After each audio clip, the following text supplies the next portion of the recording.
नाज़रीन, अक्सर लोग एक दूसरे से वादे करते हैं लेकिन फिर बाद में भूल जाते हैं। कुछ लोग तो इसका बुरा नहीं मनाते, लेकिन जो हसास तबीयत के लोग होते हैं वो नाराज हो जाते हैं, बल्कि इसको अपनी तौहीन समझ लेते हैं।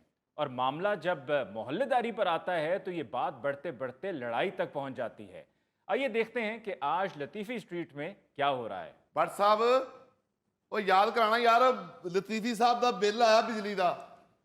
लतीफी साहब घर नहीं सन, वो बिल मनने वाला मेरी दुकान से बिल फड़ा गया। किन्ना बिल आया है? मैं पढ़िया तो नहीं, किन्ना का आ गया होना बिल। दो जी ने, वो भी 24 घंटे जो 18 घंटे बाहर ही फिरते रहते ने। अजीब आदमी है। खराद दी दुकान ते जावे तद भी बेगम नूं नाल लै जांदा है, सब्जी लैन जावे ते तद भी बेगम नूं नाल लै जांदा है, पैर नूं पेंचर लवाउणा होवे फिर भी बेगम नूं नाल लैके जांदा है। भाई ये किसकी बात हो रही है? लतीफी साहब की गल कर रहे हैं। दोवें मियां बीवी इकट्ठे ही फिरदे रहिंदे ने। भाई इसलिए तो कहता हूं कि जाली नवाब है, क्योंकि नवाबों में ऐसा नहीं होता। भाई मैनू तो बड़ा अच्छा लगता है मियाँ बीवी रल के घूमन फिरन। मैं अपने सूटां की शॉपिंग करनी होवे तो मैं भट्ट साहब नूं कहांगी तो कहेंगे तू जाके की करना है, मैं आप ले आवांगा। आओ तो हुण थां थां दे उत्ते बुढ़ी नूं बंदा नाल लैके फिरे। भट्ट साहब तुसीं बड़े अनरोमांटिक हो। लतीफी साहब चंगे ने, अपनी बुढ़ी नूं लैके घूमदे फिरदे ते हैगे ने, उन्हां कोले कुछ सीख लो। मियाँ बीवी अगर इकट्ठे घूमे फिरे ना तो उनमें प्यार बढ़ता है। बिल्कुल सही कह रहे, इस उम्र में वाकई प्यार बहुत ਵੱਧਦਾ है। कभी बंदा डिगदा ते बुढ़ी चुकन दी हुंदी है, कभी बुढ़ी डिग पैंदी ते बंदा चुकन दिया हुंदा। प्यार नहीं बढ़ता, झगड़े शुरू हो जाते हैं। हर गल ते बहस शुरू हो जाती है। आप जो मर्जी कहें, लेकिन इस बात की दाद तो मैं लतीफी साहब को ही दूंगी। शुक्रिया शुक्रिया मोहतरमा, बहुत शुक्रिया। आपकी दाद मेरे लिए सरमाया हयात है। किस बात की दाद दी जा रही है? घूंघट निकालिए। अच्छा जी। इतना काफी नहीं कि वो दाद दे रही है। आम खाइए, हमें पेड़ गिनने से क्या मतलब। So sweet. और खलो जा तू, सो स्वीट। एक तू अलहदा ही मिठाई की दुकान खोल के बैठी हुई है। हाँ है बट सब मिठाई की बात नहीं मैं कर रही, लतीफी साहब अपनी बेगम को आम खिला रहे हैं। आम कहाँ से खाने हैं, सारा सीजन गुजर गया। जब भी कहती हूँ आम ला दे तो कह देते हैं हमारी रियासत के बागात के आम पक्के आते तो वो आपको खिलाते।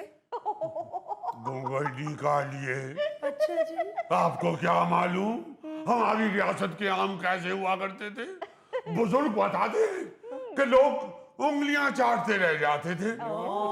बस रियासत का नाम ही सुना है, कभी कोई चीज तो नहीं वहां की। घूंघट निकालिए। अच्छा जी, बस डर गई मैं। हम अपने खिलाफ 1000 बात सुन सकते हैं, मगर अपनी रियासत के खिलाफ एक लफ्ज नहीं सुन सकते। हम तो ऐसे ही बात कर रहे थे। अब देख लो रोमांटिक जोड़ा हर वेले सील कुकड़ा वांगू लड़ते रहंदे ने और तुसी कहंदे हो कि रोमांटिक जोड़ा है। वल्ला आपने हमारे बारे में ये राय दी, एकदम मूड ही बदल गया। यूं लगा जैसे वीराने में चुपके से बहार आ गई है। बाहर नहीं आई, जनाब दा बिल है, वो याद ना फड़ लेना मेरे को। लो बताओ, यहाँ बहार आना चाह रही है और ये बीच में तपती हुई धूप घुसेड़ रहे हैं।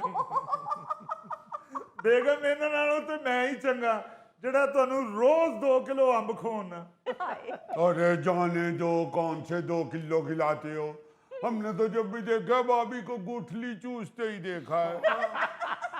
आम तो जनाब आप खुद ही खा रहे होते और आम काट के नहीं खाते, साबित आम मुंह में फेंकते हैं। सिर्फ गुठली बाहर आती है, छिलके भी नहीं आते।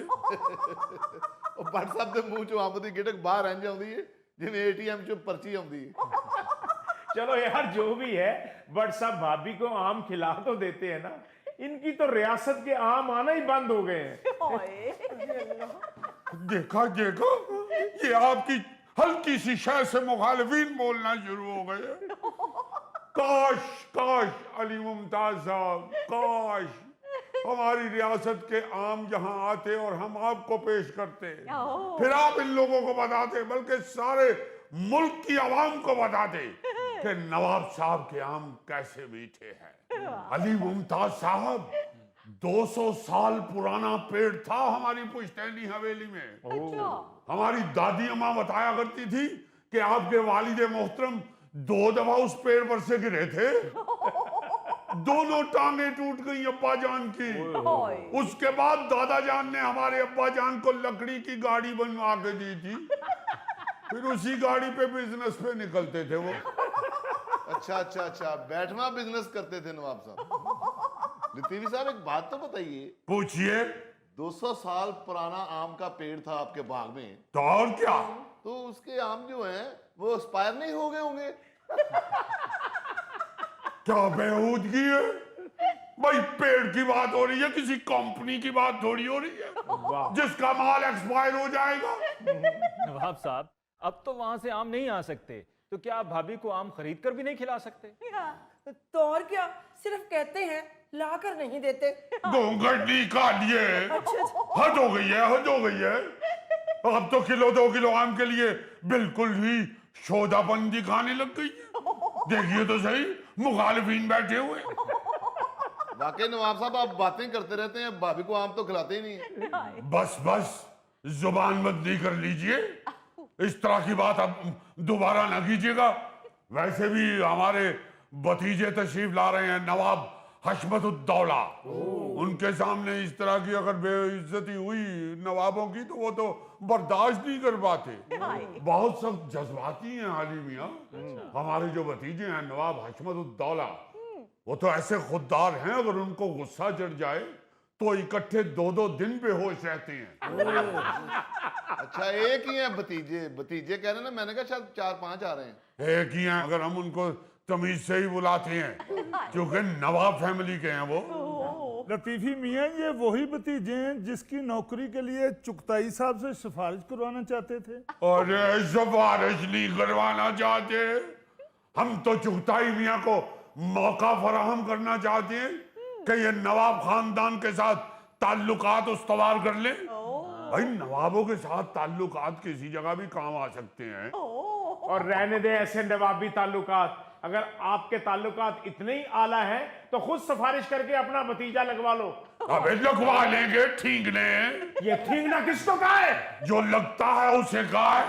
इसका मतलब मुझे ही कहा है? क्या बात है? और क्या बात है? इस तरह की बदमाशी नहीं चलेगी, ये तुम्हें बता दूं।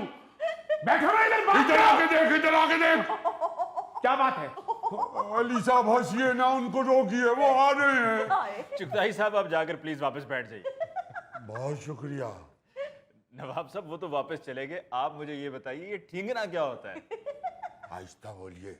ये जो उंगलियां हैं ना, जी, जी। उनमें ये इसका कद सबसे छोटा होता है जी ना, हाँ। तो ये ठीकना होता है। आप देखिए जरा, लग रही है ना ठीकने। हाँ हाँ, बाकी मैच भी कर। ओए ओए ओए, ये क्या कर रहे हो? हम कह रहे हैं तशरीफ रखिए, गुड लक, गुड लक। जाइए नवाब साहब, बैठ जाइए, और अब ऐसी बात ना कीजिएगा जिससे लड़ाई झगड़ा शुरू हो जाए।